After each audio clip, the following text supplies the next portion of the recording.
He was already 3 drinks deep when he said it, but the room got quiet like someone had slapped a judge's gavel on the table. I was standing 5 feet away, holding a plastic cup of warm sangria, and suddenly every conversation around us stalled. Not stopped, stalled, like a car dying in traffic. I hadn't even looked at him before that moment. Wallace. That was his name, Wallace, with his silver cufflinks and cocky grin and the kind of beard you only have if you pay someone else to shape it for you. I didn't work with these people. I didn't even want to be there. I came because Rachel told me it was important to her.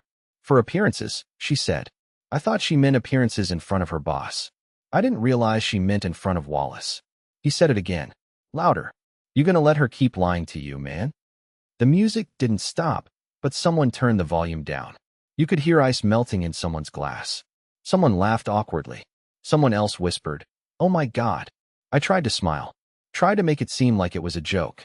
Maybe it was a joke? I didn't know yet. But I knew this. Rachel's smile froze on her face like a screenshot that failed to load. Wallace stared at me, then turned back to his drink. And I did something I never thought I'd do. I left. I walked straight out of that overpriced rooftop bar, down 3 flights of stairs because the elevator took too long, and into the rain-soaked parking garage, where our Prius was parked between a Tesla and a car I didn't recognize. Rachel didn't follow me. Not for 12 minutes. And when she did, the first thing she said wasn't, "Are you okay?" Or, "Let me explain." It was, "Why would you make a scene like that?"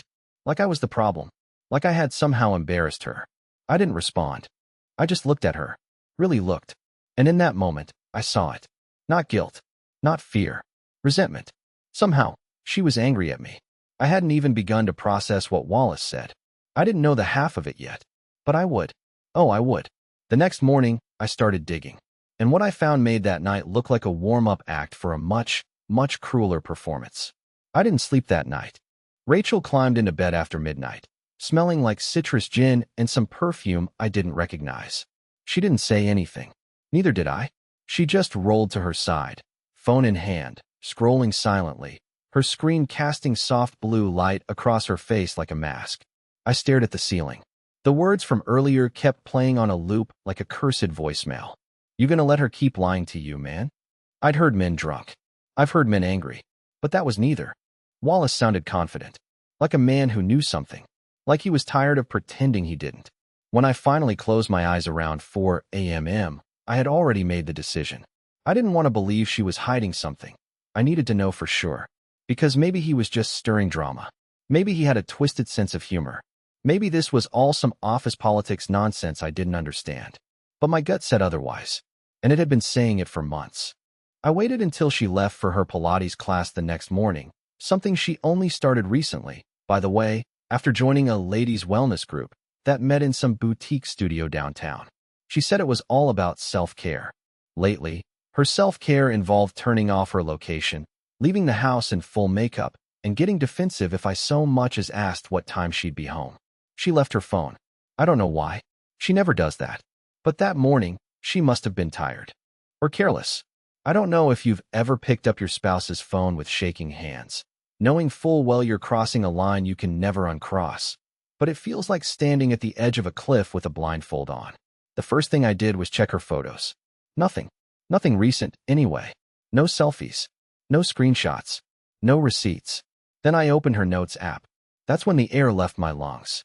There were multiple locked notes, not unusual on its own. But one was titled simply, Dates and Details, Backup. It was protected with a password. I tried the usual, her birthday, our anniversary, the dog's name. Nothing worked. But then I remembered, her mother's birthday. A date she never forgot. A number she used for everything when she didn't want me to guess. The note opened. I wish I could forget what I saw. There weren't messages or photos or videos. It wasn't dramatic like that. No, this was worse. It was structured. A literal timeline of interactions. First initials. Hotel names. Time slots. Excuses she'd used. Miles she claimed on her work reports. And one repeating name. W. Followed by 1112, rooftop. Risk level low. Husband present. Maintain distance. Backup story. Wallace joking. Too much tequila. My heart started hammering. My stomach flipped. I wasn't just being paranoid. I wasn't overthinking. She anticipated everything. Even the possibility that someone would say something in front of me. She wrote it down like a playbook. What kind of person does that?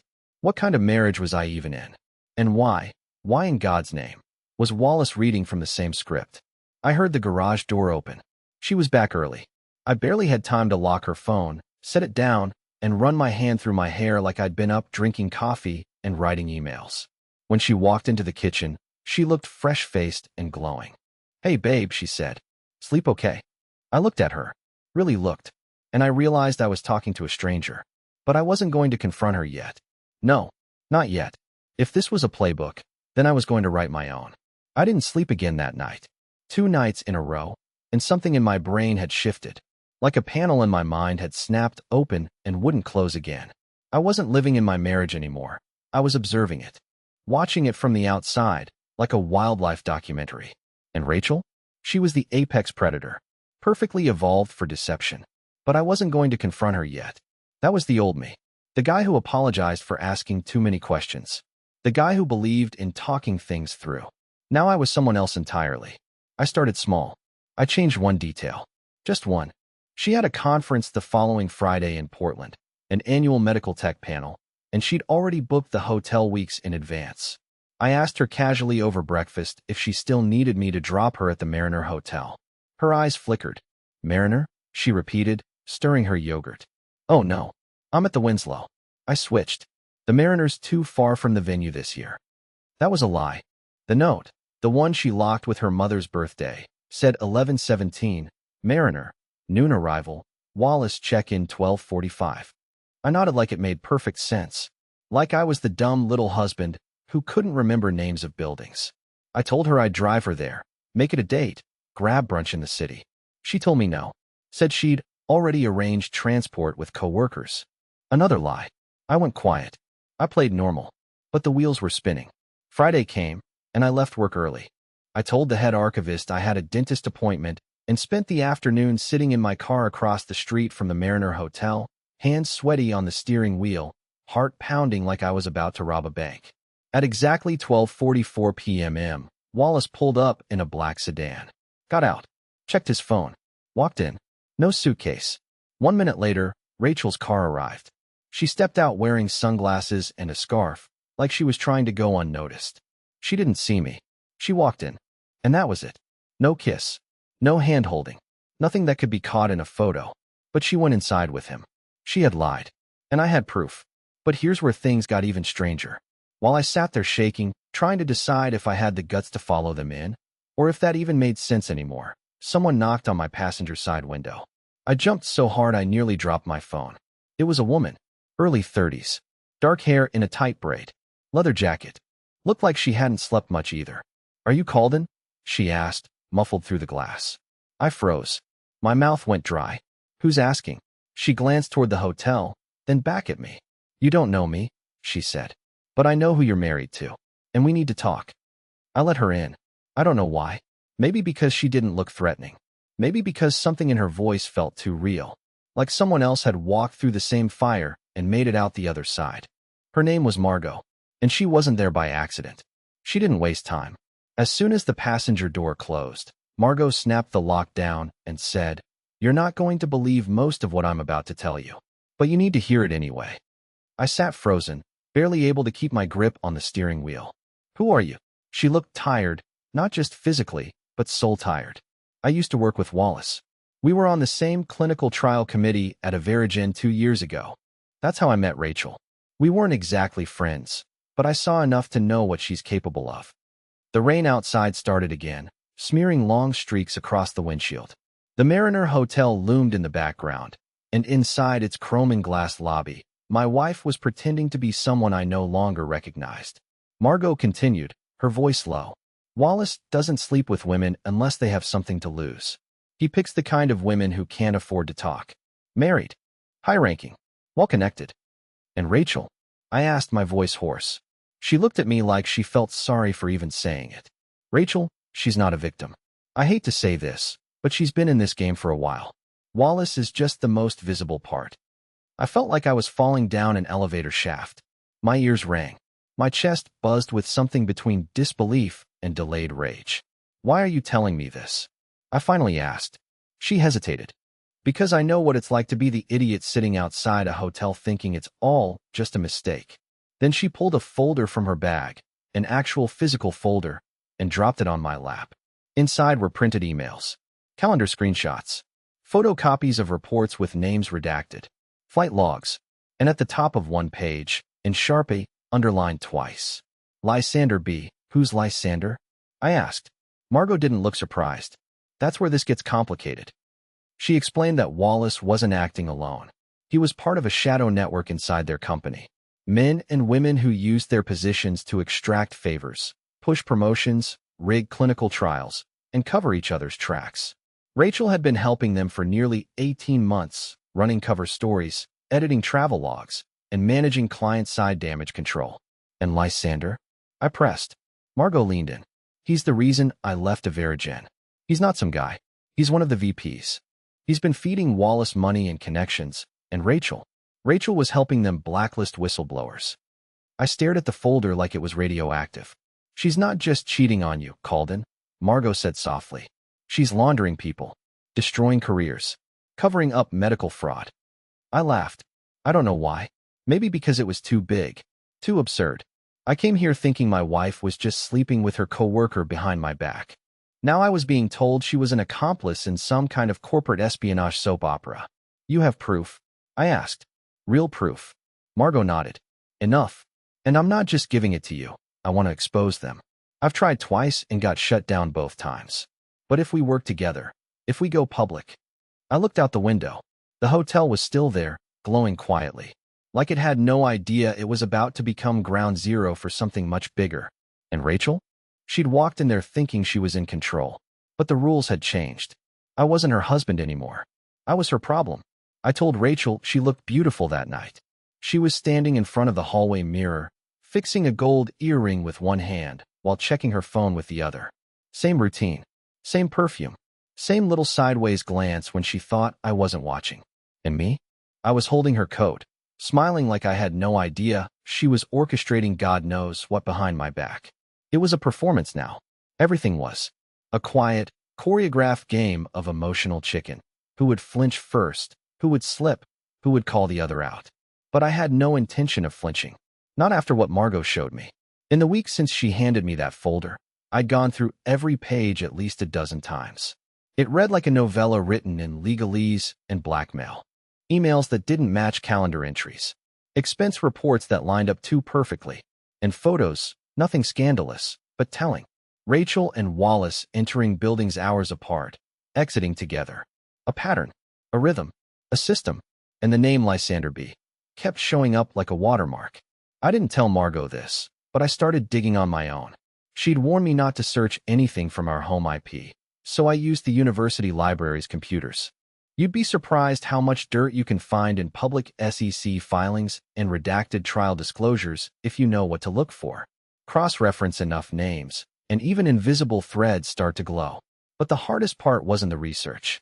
It was pretending to be in love, pretending to care what Rachel ordered for dinner, what wine she brought home, what Netflix show she was dying to finish together. I listened, nodded, smiled, even held her hand in public once, just to study the way she squeezed back like it was still real. And meanwhile, every time she went to the gym, or one of her suspiciously regular networking brunches, I tracked her location through the old Life 360 account she forgot I still had access to. She hadn't been to the gym in 2 weeks. She had been to an industrial park outside Beaverton that just happened to house one of Averagen's satellite testing labs. The dots were connecting, but so were the risks. Because 3 days ago, Margot went silent. No texts, no calls. Her number went dead. Her LinkedIn account vanished. Her old posts on whistleblower forums? Deleted or archived. As if someone had hit a reset switch on her entire existence. At first, I panicked. Thought maybe she'd ghosted me. Maybe she lied, made it all up. But then I checked my front porch security cam footage. There, on Tuesday at 2:47 p.m., was a man I didn't recognize, short black coat, hood up, clipboard in hand. He knocked twice, waited, then walked away. No package, no delivery truck, no car in the driveway, just watching. The next day, I got an email from a fake address. No message body, just a subject line. Back off. And then, Last night, Rachel asked me something she hadn't asked in over a year. Do you trust me? It caught me so off guard I almost laughed. But I didn't. I told her, of course I do. And she smiled, leaned in, kissed me on the cheek, and whispered, good. Because things are finally about to get better. I don't know what she meant. I don't think she does either. Because the next morning, I handed the folder to someone who could actually do something with it. Not a lawyer. Not a cop. Someone worse. I never thought I'd see Theo Lambert again. Not after what happened between us back in Spokane. We weren't friends, not exactly. More like estranged allies who once trusted each other with things most men would take to their graves. Theo and I met when I was 24, just out of school and desperate for a job. He was freelancing for a forensic archiving lab. High security, off-book contracts, stuff no one talked about unless the NDA burned. We worked together for 9 months on a classified project involving a pharmaceutical leak that never made headlines. He was paranoid, brilliant, and broke. But he had one rule. Truth isn't worth much if no one's scared of it. I hadn't spoken to him in over a decade. But after Margot disappeared, after the email that told me to back off, and after Rachel's chilling little smile that night, I knew I couldn't go through the official channels. HR would bury me. Legal would crush me. And if Margot really was erased, I'd be next. So I called Theo. Burner phone. Code phrase. I didn't even say my name. He answered on the second ring. Is it about the trials? He asked immediately. Or the people behind them? I told him both. We arranged a meet 2 days later, 3 p.m. Side lot behind a shuttered print shop. He pulled up in a matte gray SUV that looked like it had been deliberately dirted to avoid attention. He didn't hug me. Didn't shake my hand. Just said, show me. I gave him the folder. He sat in his car and flipped through every page without speaking. Every redacted name, every timestamp, every mention of Lysander B., or Rachel, or Wallace. His face didn't change, but I could tell something in him was sharpening. This isn't just corruption, he said finally. This is behavioral design. These aren't random affairs or favors. This is infrastructure. Organized manipulation of approval boards. Influencing trial results. Ties to stock movement. I've seen this before, but not this clean. I asked what we could do. He looked at me. You? Nothing. Me? I'll be in touch. But Calden. What? If they find out you're moving against them, they won't just ruin you. They'll flip it. Make it look like you forged this. That you're unstable. Maybe violent. Maybe depressed. You'll lose your job, your house, your freedom, long before anything goes to court. I nodded, but I already knew. That's why I came to him. He handed me a phone. Encrypted. Use it once a day. No names. Don't mention me. And whatever happens, do not tell your wife what you've done. I went home that night pretending nothing had happened. Rachel was in the kitchen making stir-fry, humming something out of tune. She kissed me on the cheek, asked if I'd taken out the trash. Said Wallace was recommending her for a promotion, regional client strategist, whatever that meant. I told her congratulations. She beamed, wrapped her arms around me, and whispered, things are finally aligning. I feel like we're moving forward again. That night, I stared at the ceiling until dawn. I couldn't help but wonder, was she playing Wallace too? Or was she just that good at compartmentalizing? Did she even feel anything for me anymore? Or was I just a prop in the image she was curating? I didn't have answers, but I had one certainty. The storm was coming. And then, right as I was about to fall asleep, I heard her in the hallway, whispering. I got up, quiet as a shadow, and peeked around the corner. She was standing in the dark, phone pressed to her ear, barefoot in the hallway. All she said, before she noticed me and hung up, was, yes, he gave it to someone, but I don't think he knows what he's holding. There's a particular kind of silence you only hear in a house built on lies. It's not peaceful. It's not comfortable. It hums, low and sharp, like a wire pulled too tight. Every footstep feels loud. Every drawer opening feels like a gun cocking. And every smile becomes a performance, for each other, for yourself, for the crumbling idea that you're still okay. After I caught Rachel whispering in the hallway, she didn't try to explain it. She didn't even flinch. Just slipped her phone into her robe pocket and smiled like it was any other Thursday night. I couldn't sleep, she said. Was just texting Amanda. You want tea? I told her I was fine. I watched her walk back toward the kitchen, calm as anything, like she didn't just confirm my worst suspicion, that she knew I gave the folder to someone. that she knew I was no longer the idiot she married, or the one she could keep spinning in circles. And yet, I felt like I'd already lost. The next morning, I checked the encrypted phone Theo had given me. No messages. No signal at all. Just a blinking red triangle in the corner and a system alert I didn't understand. I tried calling. Dead tone. I drove to the print shop parking lot where we met. Empty. I sat there for 20 minutes, watching cars pass by in the distance, every second stretching longer than the last. Theo was many things, reckless, obsessive, dramatic, but he wasn't careless. Not like this. Either he'd gone underground, or someone had pulled him into it. When I got home, Rachel was gone. No note. Just a text. Wallace booked a last-minute retreat. Corporate summit. Back Sunday. Love you. She never used love you in texts. Not in months. It read like a warning. So I did something I hadn't done since we moved in together. I went through her things. Not her phone. I already knew that was locked down. Not her laptop. She'd taken it. But her drawers, her closet, the safe in the guest room, she kept her old work files in. I knew the passcode. It hadn't changed in 5 years. 0601, her sister's birthday. A dead giveaway. Inside, I found binders, folders, printed contracts, letters, post-it notes with numbers and phrases that made no sense, and one manila envelope with no name. I opened it slowly, hands trembling, already nauseous. Inside was a single document. A psychological profile. Mine. My full name at the top. Age, education, employment history. Notes in margin print. Type B. Passive until provoked. Not violent. Strong guilt reflex. Ideal long game partner. Reframing possible. Believes in legacy and symbolism. Unlikely to betray unless threatened. If compromised, redirect emotionally. What was this? Who wrote this? There were timestamps, going back to before we got married. Annotations about my job changes, my therapy sessions, things only Rachel could have known. Unless someone had been watching me long before she ever said yes. I dropped the paper. My legs went weak. I sat on the edge of the bed and stared at the floor for a long time. That's when the email arrived. Not to my personal inbox, but to my old university email I hadn't checked in months. The subject line was blank. The body was just a single sentence. You're not the first man she built from the inside out. Attached was a video file. I downloaded it. It was low quality, grainy, recorded on a phone pointed at a conference screen. It showed Rachel standing at a podium in front of a small room full of executives. She looked sharp, cold, controlled. She was speaking. What we look for are men with a high tolerance for ambiguity. Not weak, just eager to believe the best in others. Their trust buys us time. Their patterns make them predictable. Their silence is a resource. And their fall, when it happens, is rarely loud. I paused the video. I didn't need to watch the rest. I'd already seen the ending. I wasn't a husband. I was a case study. And the only question left was, how many others had come before me? I didn't sleep that night either, not because of fear this time, but because of clarity.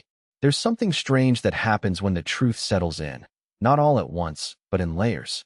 At first, it burns. Then it chills. But eventually, it just becomes part of you. And with it comes a kind of peace, not because you won, but because you understand. She never loved me. Not the way I thought. Maybe not at all. But that didn't mean I had to be her pawn. So I made a decision. No revenge. No explosion. No dramatic confrontation where I scream and cry and beg her to explain the years she hollowed out of me. I would take her silence and make it mine.